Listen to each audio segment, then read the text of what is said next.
তারাপুরের কাছেই আটলা গ্রাম। এই গ্রামে রামানন্দ চট্টোপাধ্যায়ের পুত্র সর্বানন্দ চট্টোপাধ্যায় ছিলেন একজন পরম নিষ্ঠাবান ও ধর্মপরায়ণ ব্রাহ্মণ। সর্বানন্দের দরিদ্রের সংসারে অভাব অনটন লেগেই ছিল। সর্বানন্দ এ ব্যাপারে কিছুমাত্র ভ্রুক্ষেপ করতেন না। ধর্মচর্চা এবং পুজো আর্চাই তার জীবনের একমাত্র ব্রত ছিল। তিনি ছিলেন প্রকৃত সাধক। পুজো আর্চা, জপ ধ্যান ছিল তার অন্তরের সাধনা। নিত্যকর্ম সন্ধ্যা বন্দনাদি সমাপন না করে তিনি অন্ন জল স্পর্শ করতেন না। যা কিছু বিপদ আপদ ঘটুক না কেন, তিনি পর্বতের মতোই অচল অটল থেকে নিজের কাজ সুষ্ঠুভাবে সম্পন্ন করতেন। পুজো আর্চায় কোনো রকম ত্রুটি বিচ্যুতি হয়েছে বুঝতে পারলে তিনি তার দেবতার কাছে বারংবার ক্ষমা ভিক্ষা করতেন। সে সময় সর্বানন্দের মতো আটলা গ্রামে আর কোনো নিষ্ঠাবান ব্রাহ্মণ ছিলেন না। সর্বানন্দের 2 ছেলে এবং 4 মেয়ে। বড় ছেলের নাম বামাচরণ ও ছোট ছেলের নাম রামচন্দ্র। মেয়েদের নাম হল জয়কালী, দুর্গা, দ্রবময়ী ও সুন্দরী। তার সদাহাস্যময়ী স্ত্রীর নাম ছিল রাজকুমারী। বামাচরণের জন্ম হয় 1224 সালে শিব চতুর্দশীর দিন। ছোটবেলা থেকেই বামাচরণের স্বভাবে ধর্মীয় স্ফুরণ দেখা যায়। খেলার ছলে বালক বামাচরণ মাটি দিয়ে দেবদেবীর মূর্তি গড়তেন। তারপর নিজের হাতে জল, ফুল, বেলপাতা, তুলসী চয়ন করে এনে খেলাঘরে বসে নিজেই মনে মনে পুজো করতেন। লেখাপড়ার দিকে তার একেবারেই মন ছিল না। একটু সময় পেলেই তিনি পুজোয় বসে পড়তেন। তিনি নিজের হাতে কালীমূর্তি গড়ে নৈবেদ্যের জোগাড় করে দেবীর পুজো করতেন।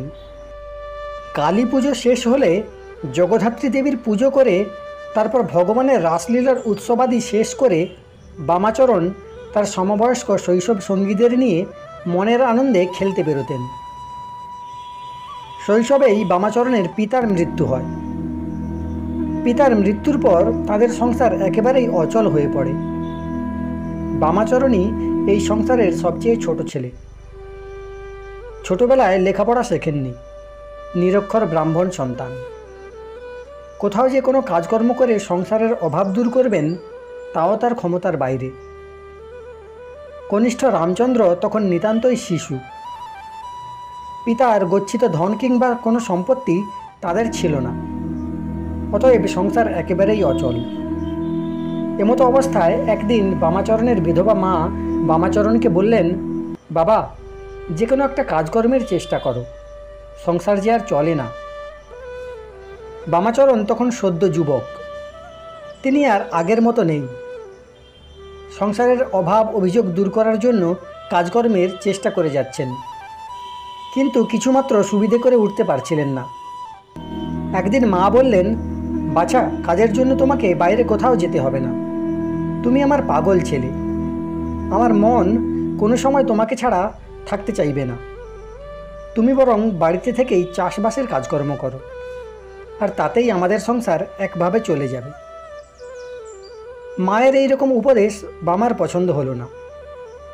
তিনি মায়ের কথায় কান্না দিয়ে একদিন দেশ ছাড়লেন এবং বিদেশে গিয়ে কয়েক জায়গায় পুজোর কাজে নিযুক্ত হলেন। কিন্তু শিক্ষার অভাবে তাও কার্যকরী হলো না। প্রতিটি পদক্ষেপে ঠকতে লাগলেন। উপাসনায় তার ধৈর্যচ্যুতি হলো।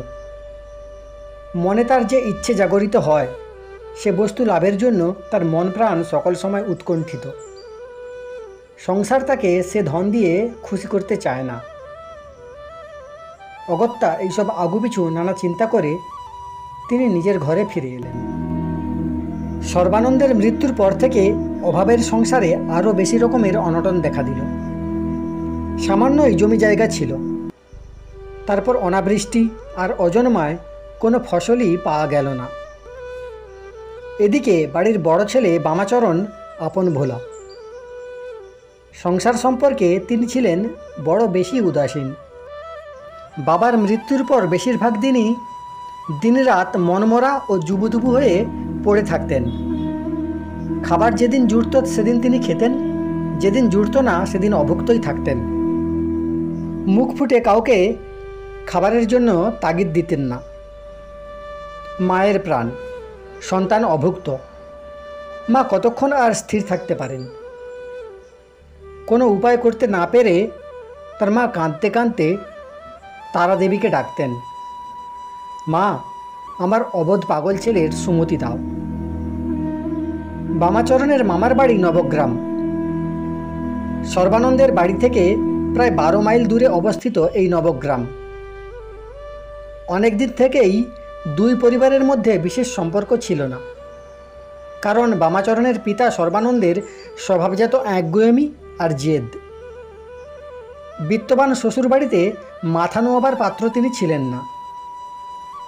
সর্বানন্দ দরিদ্র ব্রাহ্মণ ছিলেন একথা সত্য, কিন্তু চরম দরিদ্র সত্ত্বেও ব্রহ্মণ্য শক্তি সর্বদাই তার হৃদয়ে জাগ্রত ছিল। তার মনে এত প্রচণ্ড শক্তি ছিল যে তিনি কখনো আত্মমর্যাদা ও বংশমর্যাদার হানি করেননি।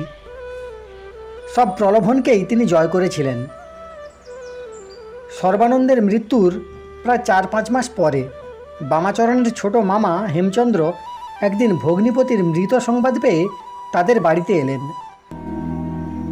ছোট মামা হেমচন্দ্রকে বা মামা বাড়ির কাউকে বামাচরণ বা তার ছোট ছোট ভাই বোনেরা কখনো দেখেননি। তাই ছেলেমেয়েরা নতুন এক অপরিচিত ব্যক্তিকে দেখে উঁকি ঝুঁকি দিতে লাগলেন। মা রাজকুমারী ছেলে মেয়েদের কাছে নিজের ছোট ভাইয়ের পরিচয় দিয়ে বললেন, ইনি তোমাদের ছোট মামা বাবু, তোমরা প্রণাম করো। অপরিচিত মামাকে প্রণাম করে তারা ধীরে ধীরে চলে গেল। অভিমান ভরে ছোট ভাই দিদিকে বললেন, বেশ দিদি, যতই না কেন মতান্তর আর গণ্ডগোল থাকুক, এমন সর্বনেশে খবরটা না দেওয়ার কোনো মানে হয়? ভবিতব্য রোধ করার সাধ্য কারও নেই। জামাইবাবুর অবর্তমানে ছেলে মেয়েদের মানুষ করতে হবে তো। ছোট ভাইয়ের দরদপূর্ণ মনোভাব দেখে রাজকুমারী যেন আকাশের চাঁদ হাতে পেলেন। যতই হোক, ভাই বোনের রক্তের সম্পর্ক তো আর ফুরিয়ে যেতে পারে না। হেমচন্দ্র বললেন, দিদি, আমার কথা শোনো, কিছুদিন আমার ওখানে চলো। নতুন জায়গায় গেলে মনটা পাল্টাবে, মনের কষ্ট কিছুটা কমবে। ভাইয়ের প্রস্তাব রাজকুমারীর পছন্দ হলো।